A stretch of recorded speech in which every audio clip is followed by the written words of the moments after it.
ومن يطع الرسول فقد أطاع الله।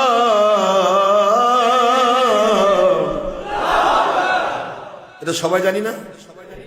সব মানুষ জানে, সব আলেম জানে, সব হাফেজ জানে, সব কারি জানে, সব শায়েখ জানে, সব মাদানি জানে, সব মুফতি মুহাদ্দিস মুফাসসির জানে, সমস্ত তাফসীর কারক জানে, সমস্ত ওয়াইজিন জানে, সমস্ত খতিব জানে। সাধারণ মানুষ জানুক আর না জানুক, বলুন ঠিক না? সবাই জানে কি না? নবী মানলে কাকে মানা হয়? নবী মানলে আল্লাহ মানা হয়। এই নবীকে বাদ দিয়ে বিভিন্ন মানার দিকে যারা যাচ্ছে এরাই তো জ্ঞান পাবে। কতটা বোঝার চেষ্টা করবেন, যেহেতু আমরা বুঝে ফেলেছি। কোরআন শরীফের সূরাতুন নিসা ৪ নম্বর সূরা ৫ নম্বর পারা মদিনায় অবতীর্ণ আইন আয়াত শরীফ নম্বর ৮০।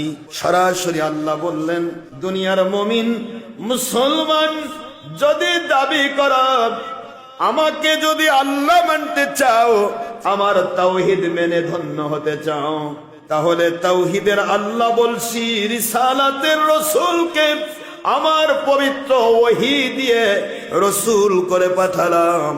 ওই রাসূলকে মানলে আমি আল্লাহর ওহী মানা হয়ে যাবে।